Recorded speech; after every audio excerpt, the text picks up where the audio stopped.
எதிர்கட்சியா இருக்கும் போது விவசாயிகளுக்கு ஆதரவு, ஆளுங்கட்சியா இருக்கும் போது விவசாயிகளுக்கு எதிர்ப்பா? எனக்கு புரியலையே. உங்க நாடகத்தெல்லாம் பார்த்துக்கிட்டு மக்கள் சும்மா இருக்க மாட்டாங்க. நீங்க உங்களோட வசதிக்காக அவங்களோட நிக்கிறதும் அவங்களோட நிக்காம இருக்கிறதும், நாடகம் ஆடுறதும் நாடகம் ஆடாம இருக்கிறதும், அது சரி. நம்புற மாதிரியே நாடகம் ஆடுறதுலதான் நீங்க கில்லாடிங்களாச்சு. அதையும் மீறி நம்ம விவசாயிங்க உங்க போராட்டத்துக்கு எதிராக போராடினாங்கன்னா பிரச்சனை தான். இப்படி ஒவ்வொரு வருஷம் சென்னையில வர ஃப்ளட்டுக்கு காரணமே இங்க இந்த சுற்று வட்டார பகுதியில் இருக்கிற சதுப்பு நிலங்களை, நீர்நிலைகளை அழிச்சது தான் சொல்லுது. இப்படி ஒரு சூழல் இருக்கும்போது 90% ஆஃப் விவசாய நிலங்கள், 90% ஆஃப் நீர்நிலைகளை அழிச்சு இங்க இந்த பரந்தூர் விமான நிலையத்தை கொண்டு வரணும்னு எடுக்கிற அந்த முடிவை எந்த அரசா இருந்தாலும் அது மக்கள் விரோத அரசா தான் இருக்க முடியும்.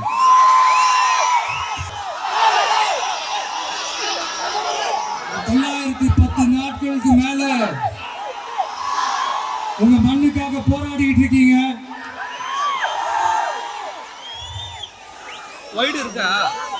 உங்க போராட்டத்தை பத்தி ராகுல் ஒரு பையன், சின்ன பையன் பேசுனதை நான் கேட்டேன். அந்த குழந்தையோட பேச்சு மனசு ஏதோ செஞ்சிருச்சு. உடனே உங்க எல்லாரையும் பார்க்கணும்னு தோணுச்சு, உங்க எல்லாரையும் கூட பேசி ஆகணும்னு தோணுச்சு. உங்க எல்லாரும் கூட நான் நிப்பேன், நீ தொடர்ந்து நிப்பேன் சொல்லணும்னு தோணுச்சு.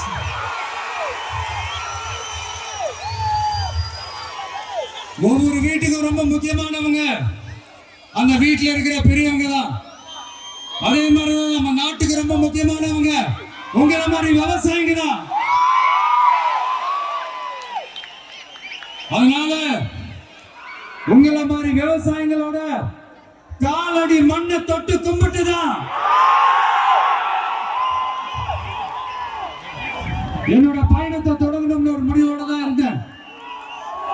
அதுக்கு சரியான இடம் இதுதான் எனக்கு தோணுச்சு.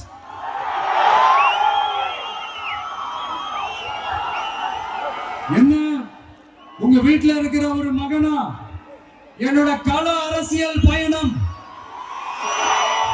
உங்களோட ஆசீர்வாதத்தோட இங்கிருந்து தான் தொடங்குது. நம்மளுடைய முதல் மாநில மாநாட்டுல நம்ம கட்சியினுடைய கொள்கையை பத்தி நான் எடுத்து சொன்னேன்.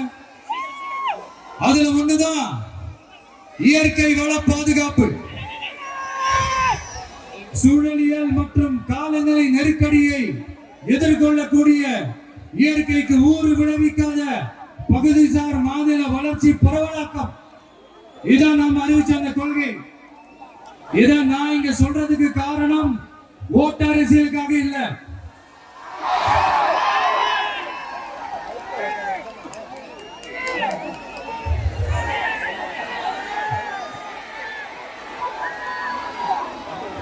இன்னொரு தீர்மானம் அதே மாநில மாநாட்டில் நான் சொன்னேன்.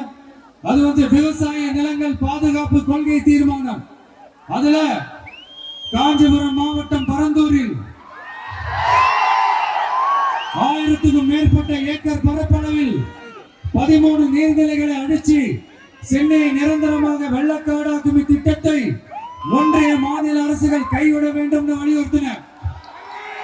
அது மட்டுமில்லாம இந்த மண்ணுக்காகவும் மக்களுக்காகவும் நம்ம விவசாயிகள் பாதிக்கிற இந்த திட்டத்துக்கு எதிராக சட்ட போராட்டம் நடத்தவும் தயங்க மாட்டோம்னு சொல்லியிருந்தோம். அதை இங்க உங்க முன்னாடி ரொம்ப ஸ்ட்ராங்கா வலியுறுத்துறேன். இந்த பிரச்சனையில நான் உங்களோட உறுதி அளிப்பேன். இன்னொரு முக்கியமான விஷயம், நம்மள ஆண்டுகிட்டு இருக்கிற ஒன்றிய அரசுக்கும் மாநில அரசுக்கும் நான் சொல்லணும்னு நினைக்கிறேன். நான் இங்க வளர்ச்சிக்கு எதிரானவெல்லாம் கிடையாது. ஏர்போர்ட்டே வரக்கூடாதுன்னு நான் சொல்லல, இந்த இடத்துல வரக்கூடாதுன்னு நான் சொல்றேன். இதெல்லாம் சொல்லலன்னீங்களே, இவன் வளர்ச்சிக்கு எதிரானவன் அப்படி இப்படின்னு சொல்லி ஒரு கதையை கட்டி ஆரம்பிச்சிருவாங்க. நமக்கு அதை பத்தி கவலை இல்லை. எல்லாத்துக்கும் மேல இன்னைக்கு இந்த பூமியில வாழ்ற எல்லா உயிரினங்களோட இருப்பையும் புவி வெப்பமயமாதல் பயமுறுத்திட்டு இருக்கு. அதனுடைய ரிசல்ட் தான் ஒவ்வொரு வருஷமும் இந்த மழை காலத்துல வெள்ளத்துல சென்னை சிட்டி எப்படி தத்தளிச்சுக்கிட்டு இருக்கிறத நம்ம பாக்குறோம். இப்ப ரீசன்ட் டைம்ல எடுத்த ஒரு அறிவியல் ஆய்வுல இப்படி ஒவ்வொரு வருஷம் சென்னையில வர ஃப்ளட்டுக்கு காரணமே இங்க இந்த சுற்று வட்டார பகுதியில் இருக்கிற சதுப்பு நிலங்களை நீர்நிலைகளை அழிச்சது தான் சொல்லுது. இப்படி ஒரு சூழல் இருக்கும்போது 90% ஆஃப் விவசாய நிலங்கள் 90% ஆஃப் நீர்நிலைகளை அழிச்சு இங்க இந்த பரந்தூர் விமான நிலையத்தை கொண்டு வரணும்னு எடுக்கிற அந்த முடிவை எந்த அரசா இருந்தாலும் அது மக்கள் விரோத அரசா தான் இருக்க முடியும்.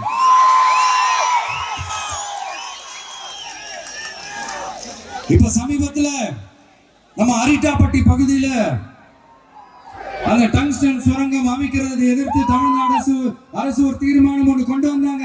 அதை நான் மனப்பூர்வமாக வரவேற்கிறேன். ஆனா அதே நிலைப்பாட்டை தானே இங்க நம்ம பரந்தூர் பிரச்சனையில எடுக்கணும்.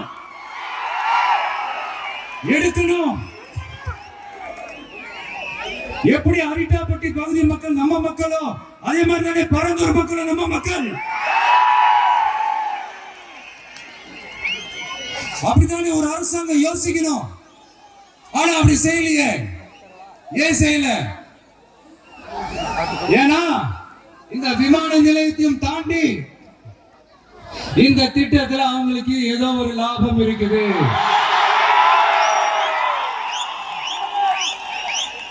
அத நம்ம மக்கள் தெளிவா புரிஞ்சு வச்சிருக்கிறாங்க. நம்மளுடைய ஆட்சியாளர்களுக்கு ஒரு சில கேள்விகள். நீங்க எதிர்கட்சியா இருக்கும் போது 8 வழிச்சாலையை எதிர்த்தீங்க, அந்த காட்டுப்பள்ளி துறைமுகத்தை எடுத்தீங்க. அதே தானே இங்கேயும் அதே நிலைப்பாடு தானே இங்கே எடுக்கணும். எதிர்கட்சியா இருக்கும் போது விவசாயிகளுக்கு ஆதரவு, ஆளுங்கட்சியா இருக்கும் போது விவசாயிகளுக்கு எதிர்ப்பா? எனக்கு புரியலையே.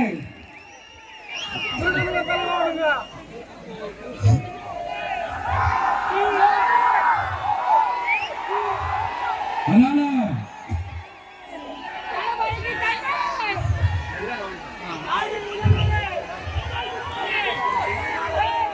இனிமேலாம் சொல்றேன்,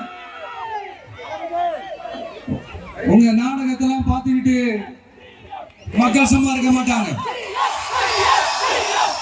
நீங்க உங்களோட வசதிக்காக அவங்களோட நிக்கிறதும் அவங்களோட நிக்காம இருக்கிறதும் நாடகம் ஆடுறதும் நாடகம் ஆடாம இருக்கிறதும் அது சரி.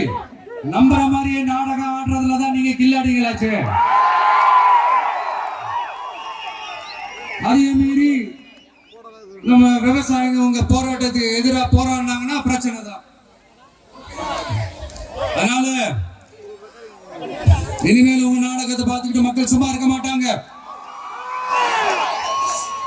உங்களோட இந்த விமான நிலையத்துக்காக நீங்க ஆய்வு செஞ்ச இடத்தை மறு ஆய்வு செய்யணும்னு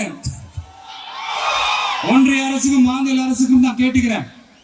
விவசாய நிலங்கள் இல்லாத இந்த பாதிப்புகள் குறைவா இருக்கிற இடங்களா பார்த்து உங்களுடைய விமான நிலையத்தை கொண்டு வாங்க.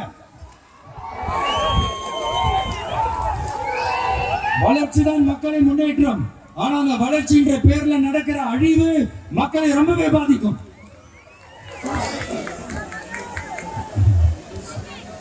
நீங்க எல்லாரும் உங்களுடைய ஊர் கிராம தேவதைகளான கொல்லமட்டால் அம்மன் மேலையும் எல்லை அம்மன் மேலையும் ரொம்பவே நம்பிக்கை வச்சிருக்கீங்கன்றது எனக்கு தெரிஞ்சது. அந்த நம்பிக்கையை இழந்துடாதீங்க. உங்களுக்காகவும் உங்க ஊருக்காகவும் இனி உங்க வீட்டு பிள்ளையான நானும் தமிழக வெற்றி கழகத்தோட தோழர்களும் சட்டத்துக்கு முற்பட்டு எல்லா வழிகளிலும் உங்களோட உறுதி அளிப்பேன்.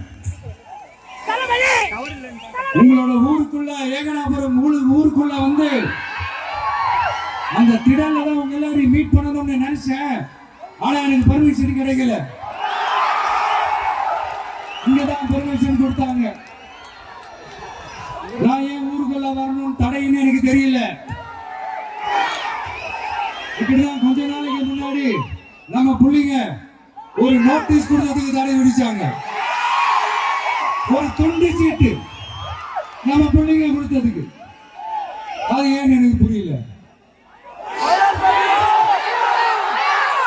அதனால கான்பிடண்டா இருங்க, நல்லது நடக்கும், வெற்றி நிச்சயம். மீண்டும் சந்திக்கும் வரை நன்றி, வணக்கம்.